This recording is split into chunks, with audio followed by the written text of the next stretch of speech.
Marzo de 2002, con la presencia del entonces presidente de la Comunidad de Madrid, Alberto Ruiz Gallardón, se inauguraba la M45, bajo el método de financiación del peaje en la sombra, aunque la sombra de esta infraestructura va mucho más allá de un peaje virtual. No nace solamente para facilitar el paso de aquellos que atraviesan nuestra comunidad sin necesidad de entrar en nuestro centro, que también nace con un criterio estratégico, y esto es muy importante. Nace con el criterio estratégico de que esos dos potentes músculos de nuestra comunidad, que son el sur y el corredor del Henares, tengan una interconexión y no una interconexión cualquiera.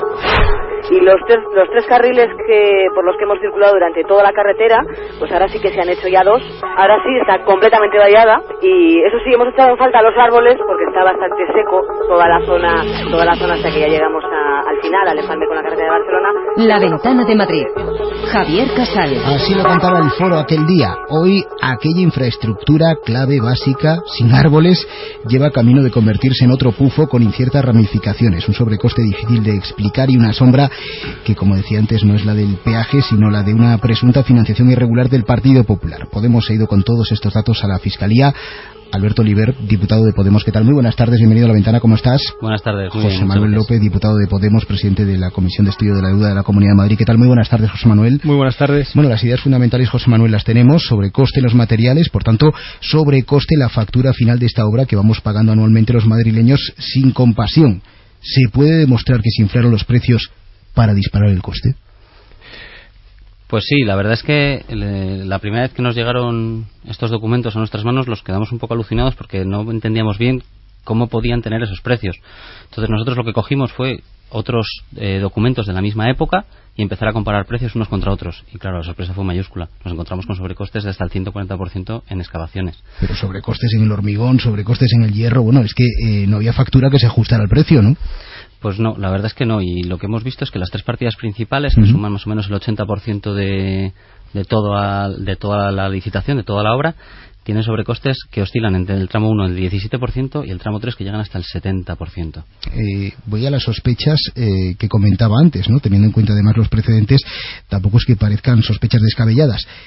¿Pudo haber acabado parte de ese dinero, José Manuel, de ese sobrecoste en las arcas del Partido Popular? ¿Podemos estar ante el inicio de un hilo que tirando nos puede llevar a la financiación irregular del Partido Popular? Bueno, nosotros hemos llevado a la Fiscalía precisamente por este tema y hay algunos indicios ahí que son llamativos. Uno es que esta carretera no estaba en ningún plan de planificación urbana y viaria, incluso los técnicos decían que con la M50 era suficiente.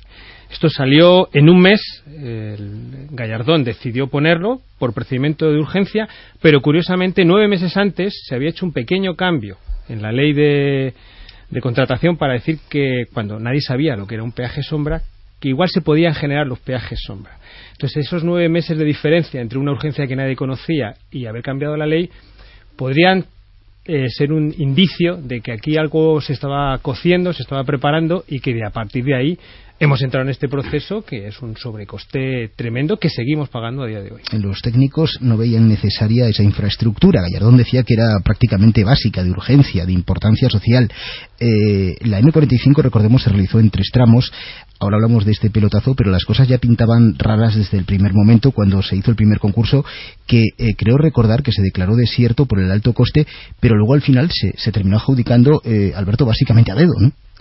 Pues sí, el sistema elegido para la licitación, para el concurso de licitación, es un concurso que grava muchísimo a las empresas que se quieran presentar.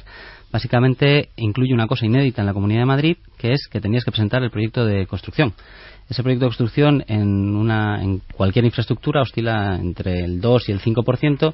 Si nos vamos a los mínimos, al 2%, sobre una infraestructura de 289 millones de euros en su inicio, estamos hablando de que tendrían que destinar para presentarse al concurso unos 5 millones de euros de la época, que implica es una barrera de entrada altísima. Además, los plazos para la construcción son brevísimos, lo cual nos da otro indicio para pensar que las empresas tenían la información con adelanto para poder llegar a tiempo a presentar ese proyecto. Hablábamos antes de los motivos y sospechas del sobrecoste. José Manuel, ¿cuánto se parece esto de la M45 al método que luego se utilizó, ¿no?, a posteriori por parte de Aguirre, por ejemplo, para levantar los hospitales públicos, o estoy pensando en el famoso metro ligero que nos cuesta un dineral cada año a los madrileños, pero que muy poca gente usa, ¿no? Se parece mucho y, de hecho, digamos que la M45 es la zona cero de este sistema de construcción a 30 años, donde tú acabas partiendo de un número y generando una matriosca de beneficios que va sumando, y en este caso, por ejemplo, de 300 millones vamos a acabar pagando 3.000. Eso pasa en los hospitales hipoteca, eso pasa en el metro ligero, y el problema es que no es una cuestión del pasado, sino que a día de hoy, nosotros hoy seguimos pagando cantidades ingentes de dinero por cuestiones que ya están amortizadas. Calculamos más o menos que estamos cerca de los 400 millones de euros este año lo que vamos a pagar de más por la M45, por el metro ligero y por los hospitales hipoteca. Eso es alrededor del 3% del presupuesto de la Comunidad de Madrid. ¿Qué se puede hacer con 400 millones de euros en esta comunidad? Muchas escuelas, contratar mucho personal médico, muchos maestros, muchas maestras. Realmente hemos encontrado un desagüe por el que se está dando el dinero de los madrileños, que realmente va al bolsillo de unas pocas empresas que están en algunos sumarios que, como bien decías, pueden suponer una financiación irregular. Decía yo antes que ustedes por la mañana se han ido a la Fiscalía con todos los datos. ¿Qué consecuencias, no, puede tener todo esto en el presente político? Bueno, Gallardón sabemos que estaba desde hace tiempo en la cuneta, pero hay todavía altos cargos, supongo, en transportes que estuvieron vinculados a esta adjudicación y a esta obra, a este pelotazo, a este presunto pufo. ¿Les puede tocar? Bueno, pues en ese caso, cargos que estuviesen hace 18 años, y esto quiero decirlo, hace 18 años que ocurre este tema, y es hoy cuando por fin se pone blanco sobre negro lo que nos está costando, gracias a la Comisión de Estudio de la Deuda de la Asamblea de Madrid, que por cierto el Partido Popular ha denostado en numerosas ocasiones.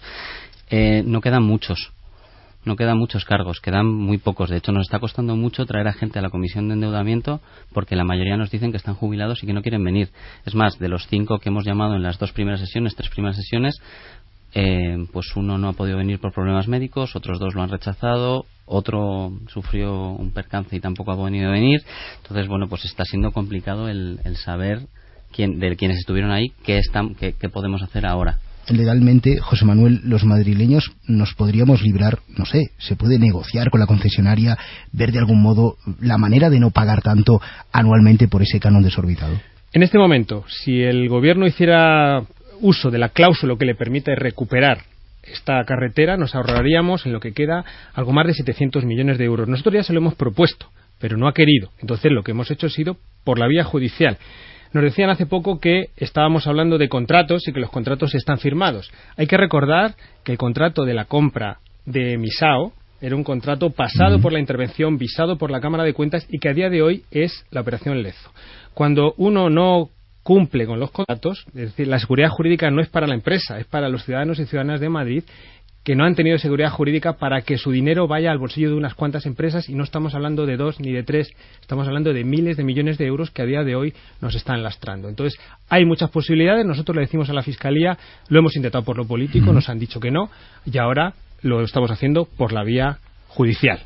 Bueno, pues Alberto Oliver, José Manuel López, diputados de Podemos, gracias por venir esta tarde a La Ventana de Madrid. Un saludo. Muchas gracias. Muchas gracias.